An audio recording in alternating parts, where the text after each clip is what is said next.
आदित्यनाथ इस वक्त लाइव है, वो क्या कुछ कह रहे हैं आपको सुनवाते हैं। था वे सभी तीर्थ स्थल फिर से पुनर्प्रतिष्ठा को प्राप्त कर गए, लेकिन आक्रांताओं का नामो निशान नहीं बचा है। वे सभी आक्रांता सब मिट्टी में मिल गए हैं, किसी का अता पता नहीं है, उनके खानदान का ही पता नहीं है। यह है सनातन की ताकत, और उसी सनातन की ताकत का एहसास कराने के लिए आज मुझे बागपत की इस पावन धरा पर आने का अवसर प्राप्त हुआ है। बहनों और भाइयों, बागपत हमारी पौराणिक स्थली है। महाभारत कालीन इसका इतिहास है।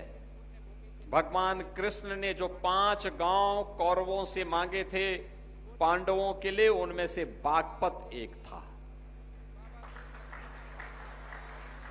आज ये बागपत जनपद बना है। सोनीपत हरियाणा में है, वो भी एक जनपद बना है। पानीपत, बागपत ये भी हरियाणा में है, ये भी एक जनपद बना है। यानी 5 गांवों में से एक गांव बागपत,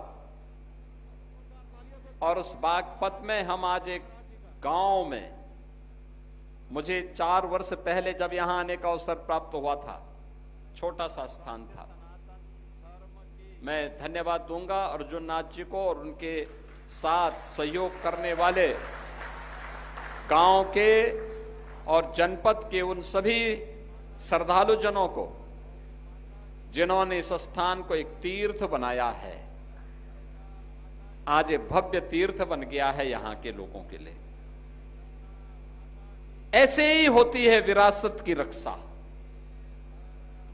आपके पूर्वजों ने इस धरा को 5000 वर्षों से अधिक समय से सजो करके रखा, तब बागपत है।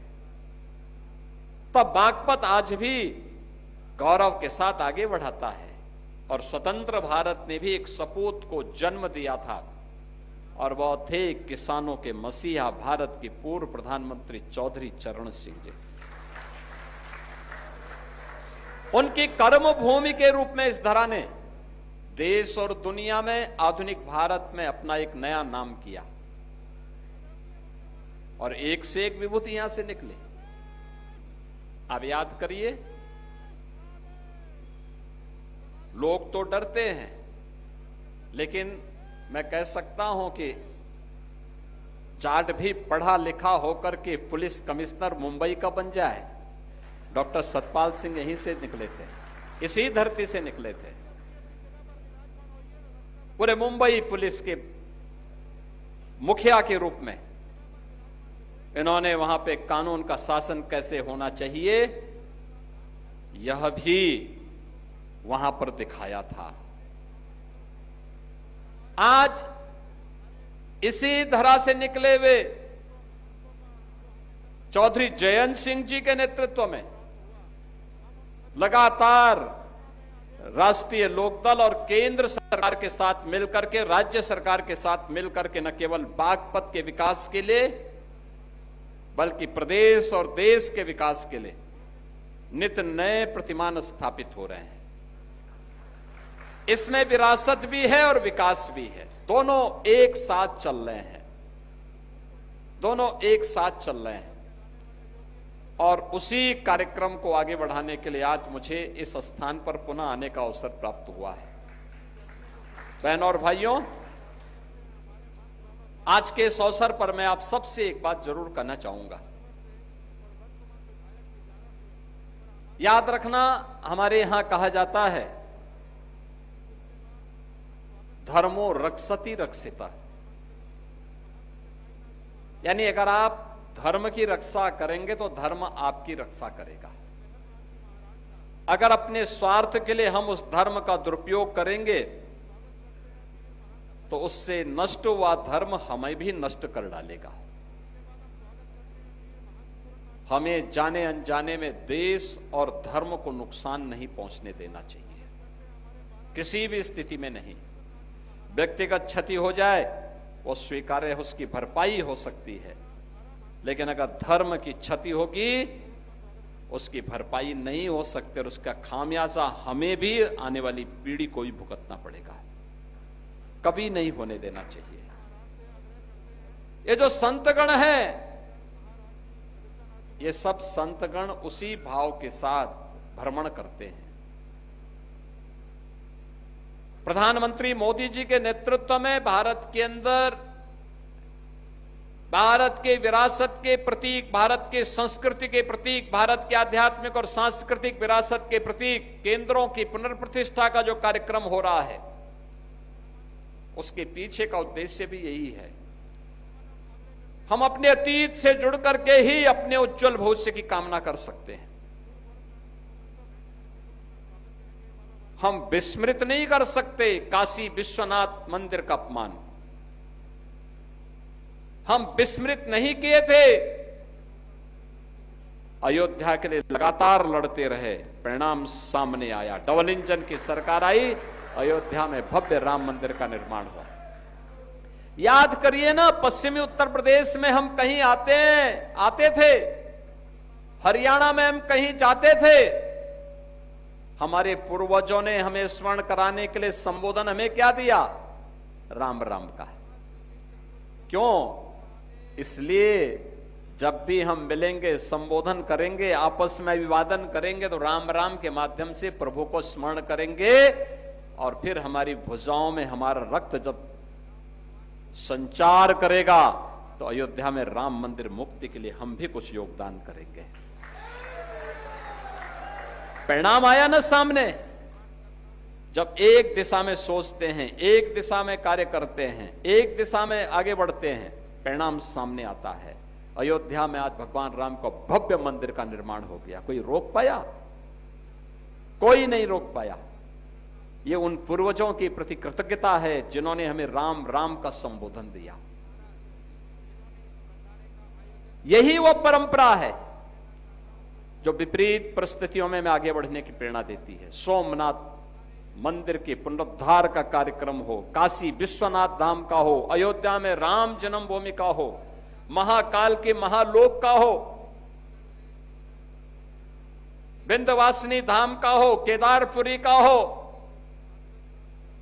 हर एक जगह हमारे विधायकगण बैठे हुए, इन्होंने भी अपनी अपनी विधानसभा में 4-6 ऐसे स्थानों का, जैसे यहां पर अजय कुमार जी के नेतृत्व में अर्जुन नाथ जी ने इस स्थान का पुनरुद्धार का कार्य संपन्न करा करके सुंदर बना दिया है, ऐसे दर्शनीय स्थल हर विधानसभा क्षेत्र में ये डबल इंजन की सरकार ने, एनडीए की सरकार ने बेहतर तरीके से बनाने का काम किया। हमारा घर ही न ठीक हो, हमारे तीर्थ स्थल भी, हमारे देवी देवताओं के स्थल भी अच्छे हों, सुंदर हों, व्यवस्थित हों, और उसी कार्यक्रम को आगे बढ़ाने के लिए आज हम सब यहां पर आए हैं। याद रखना, जो नवनाथों की परंपरा, आज यहां पे मूर्ति प्राण प्रतिष्ठा का कार्यक्रम हुआ है।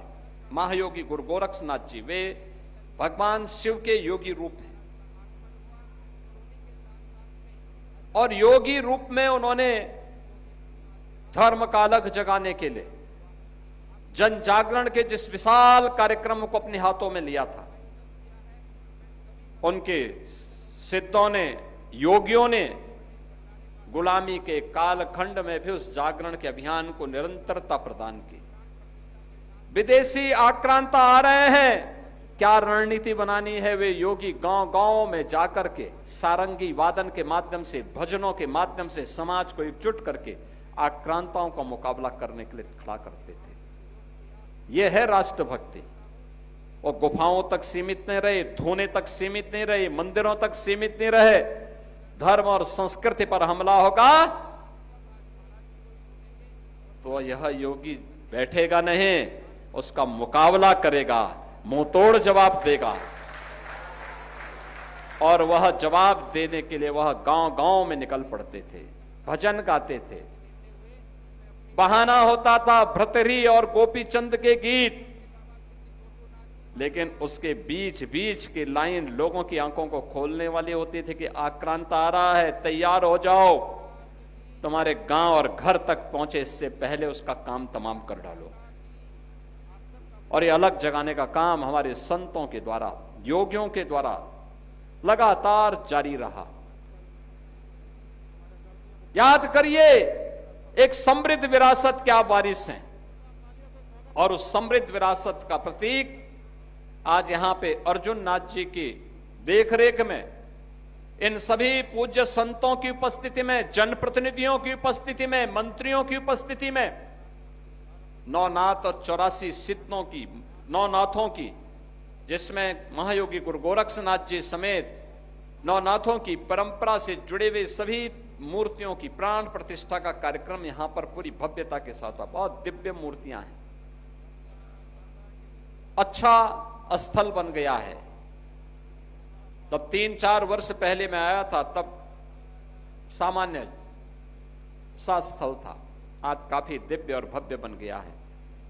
और मैं अर्जुननाथ जी से यही कहूंगा कि पूरे गांव और समाज को जोड़ करके